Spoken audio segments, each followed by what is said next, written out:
તો નમસ્કાર વિદ્યાર્થી મિત્રો, અહીં આપણે અગાઉ પૂછાયેલા પ્રશ્નોની ચર્ચા કરીશું.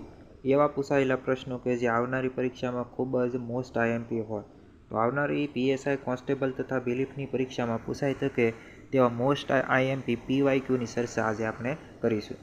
બીજું મિત્રો કે અહીં આપણે જે પીવાયક્યુ લીધેલા છે, અગાઉ પૂછાયેલા પ્રશ્નો એ વન લાઇનર સ્વરૂપે લીધેલા છે, જેથી તમારે રિવિઝન ઝડપથી થઈ શકે અને યાદ પણ તમને વ્યવસ્થિત રહી શકે.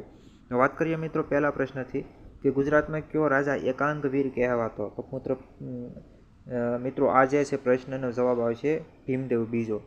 ત્યાર પછી જામનગરનું ગોપ મંદિર કોના દ્વારા બંધાવાયું હતું? તો મિત્રો મૈત્રકો દ્વારા છે એ જામનગરનું ગોપ મંદિર છે એ બંધાવવામાં આવ્યું હતું. બીજું મિત્રો એ પણ યાદ રાખજો કે ગોપ મંદિર ક્યાં આવેલું છે? તો મિત્રો ગોપ મંદિર છે એ જામનગરની અંદર આવેલું છે, બરાબર છે. ત્યાર પછી વાત કરીએ અમદાવાદ શહેરની અંદર કેટલા નેશનલ મોન્યુમેન્ટ્સ આવેલા છે? તો મિત્રો 54 જેટલા મોન્યુમેન્ટ્સ છે એ આવેલા છે. ત્યાર પછી આગળ વાત કરીએ કન્યા કેળવણી મફત કરવાનો નિર્ણય કયા મુખ્યમંત્રી દ્વારા લેવામાં આવ્યો હતો? બરાબર, કન્યા કેળવણી મફત કરવાનો, તો એમાં જવાબ આવશે મિત્રો માધવસિંહ સોલંકી. બીજું ખાન થિયરી પણ મિત્રો માધવસિંહ સોલંકીના સમયગાળા દરમિયાન જ છે એ અમલમાં આવી હતી. ત્યાર પછી વાત કરીએ ગુજરાતને યુનિવર્સિટીને ડીમ્ડ યુનિવર્સિટીનો દરજ્જો ક્યારે મળ્યો? તો મિત્રો મોસ્ટ આઈએમપી છે, બરાબર. 1963માં ડીમ્ડ યુનિવર્સિટીનો દરજ્જો છે એ મળેલો હતો. ત્યાર પછી વાત કરીએ નરેન્દ્ર મોદી છે એ કયા વિષયના અનુસ્નાતક છે? તો મિત્રો એનો મુખ્ય વિષય હતો નરેન્દ્ર મોદીનો રાજ્યશાસ્ત્ર, બરાબર છે.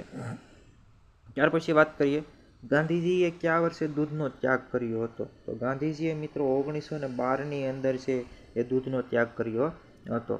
ત્યાર પછી વાત કરીએ વોકર સેટલમેન્ટ જે છે એ શાને લગતું હતું મિત્રો? તો વોકર સેટલમેન્ટ છે એ ખંડણીની રકમને લગતું છે.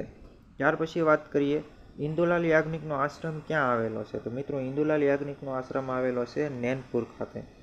ત્યાર પછી વાત કરીએ મિત્રો દેવની મોરી સ્તૂપ કોના શાસનકાળ દરમિયાન બંધાવાયો હતો? મિત્રો રુદ્રેસેનના સમયમાં છે એ દેવની મોરી સ્તૂપ છે એ બંધાવવામાં આવ્યો હતો.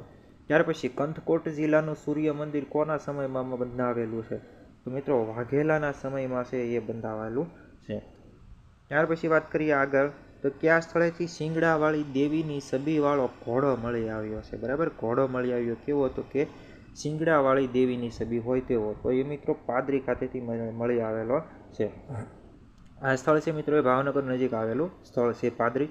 ત્યાર પછી આગળ વાત કરીએ તો દુબળા લોકો ઢીંગલા બનાવીને પોતાનો કયો તહેવાર ઉજવે છે? તો મિત્રો એ છે દિવાસો તરીકે ઉજવે છે ઢીંગલા બનાવીને. ત્યાર પછી વાત કરીએ ગુજરાતની હવેલી ઉપર કઈ સ્થાપત્ય શૈલીની અસર જોવા મળે છે? તો નિયો ગોથિક શૈલીની અસર છે જોવા મળે છે. મિત્રો સાંસ્કૃતિક વારસાને લગતો પ્રશ્ન છે, તો મિત્રો ખાસ યાદ રાખજો અહીં આપેલા પ્રશ્નો ખૂબ જ મોસ્ટ આઈએમપી પીવાયક્યુ છે જે આવનારી પરીક્ષાઓમાં પૂછાઈ શકે છે. ત્યાર પછી આગળ વાત કરીએ કપિલા સરસ્વતી અને હિરણ નદીના સંગમ ઉપર કયું સ્થળ આવેલું છે? તો મિત્રો ભાલકા સ્થળ છે એ આવેલું છે, જે કૃષ્ણ ભગવાનનું દેહોત્સર્ગ તીર્થ તરીકે ઓળખવામાં આવે છે. ત્યાર પછી હઠીસિંહના જૈન દેરાસર કયા તીર્થંકરને સમર્પિત છે? તો મિત્રો ધર્મનાથ છે એને સમર્પિત છે હઠીસિંહના જૈન દેરાસર. ત્યાર પછી આગળ વાત કરીએ મહારાજા ફતેહસિંહ મ્યુઝિયમ ક્યાં આવેલું છે? મિત્રો મહારાજા ફતેહસિંહ મ્યુઝિયમ છે એ આવેલું છે વડોદરામાં, બરાબર છે. ત્યાર પછી વાત કરીએ ખીરસરા મહેલ ક્યાં આવેલો છે? તો ખીરસરા મહેલ છે એ રાજકોટમાં આવેલો છે. ત્યાર પછી લોકકથાકાર દરબાર પૂજાવાળાનું જન્મસ્થળ કયું છે? તો સાણથળી છે. કયું છે? સાણથળી. ત્યાર પછી વાત કરીએ સોઘડિયા શું છે મિત્રો? ખાસ યાદ રાખજો સોઘડિયા જે છે એ નગારાનો એક પ્રકાર છે. શું છે? નગારાનો એક પ્રકાર છે. ત્યાર પછી વાત કરીએ કુમાર મંગળસિંહ ક્યાંના ચિત્રકાર છે? તો મિત્રો એ લાઠીના ચિત્રકાર છે. ક્યાંના છે? લાઠીના, કુમાર મંગળસિંહ. ત્યાર પછી વાત કરીએ નિહારિકા ક્લબની સ્થાપના કોણે કરી હતી? તો પીએસઆઈ માટે મોસ્ટ આઈએમપી છે મિત્રો બસુભાઈ રાવતે. ત્યાર પછી વાત કરીએ મુક્તાબેન ડગલી શેની સાથે સંકળાયેલા છે? તો મુક્તાબેન ડગલી છે એ સમાજ સેવા સાથે સંકળાયેલા છે. કચ્છી એ કેવી ભાષા છે? તો મિત્રો કચ્છી એ ઇન્ડો આર્યન ભાષા છે. કેવી ભાષા છે? ઇન્ડો આર્યન ભાષા. ત્યાર પછી વાત કરીએ આઈના મહેલ છે, બરાબર છે, એના ચિત્રો છે એ કઈ કળાના શ્રેષ્ઠ ઉદાહરણ છે? તો મિત્રો આઈના મહેલની અંદર જે ચિત્રો છે ને કામણગારી પ્રકારના શ્રેષ્ઠ ચિત્રો છે, બરાબર છે. ત્યાર પછી વાત કરીએ તો પ્રાકૃતિક ચિકિત્સા માટેની વિવિધ ઔષધિ વનસ્પતિઓનું સંગ્રહાલય ક્યાં આવેલું છે? તો મિત્રો આવી બધી વનસ્પતિઓનું સંગ્રહાલય છે એ જૂનાગઢ ખાતે આવેલું છે. ત્યાર પછી વાત કરીએ કુછ દિન તો ગુજારીએ ગુજરાત મેં અને ખુશ્બુ ગુજરાત કી. આ અભિયાનનો આલેખન કોના દ્વારા કરવામાં આવેલું હતું? તો મિત્રો એ પિયુષ પાંડે દ્વારા કરવામાં આવેલું હતું.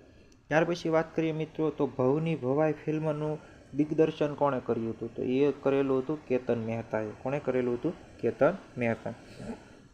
ત્યાર પછી વાત કરીએ સર્વમંગલા દેવીનું મંદિર ક્યાં આવેલું છે? તો મિત્રો એ આવેલું છે ખંડોસણ ખાતે. ક્યાં આવેલું છે? ખંડોસણ ખાતે. ત્યાર પછી વાત કરીએ બેટ દ્વારકા મંદિરની નજીક કોનું ભવ્ય મંદિર આવેલું છે? તો મિત્રો દાંડીવાળા હનુમાનજીનું મંદિર આવેલું છે. ત્યાર પછી વાત કરીએ કે આઈના મહેલ જે છે બરાબર છે એ કઈ શૈલીનો છે? તો યુરોપિયન શૈલીનો છે. કેવો છે? યુરોપિયન શૈલીનો. ત્યાર પછી વાત કરીએ મિત્રો બહુચરાજી મંદિર કોના દ્વારા બંધાવવામાં આવ્યું હતું? તો મિત્રો માનાજી રાવ દ્વારા બંધાવવામાં આવેલું હતું. કોના દ્વારા? માનાજી રાવ. ત્યાર પછી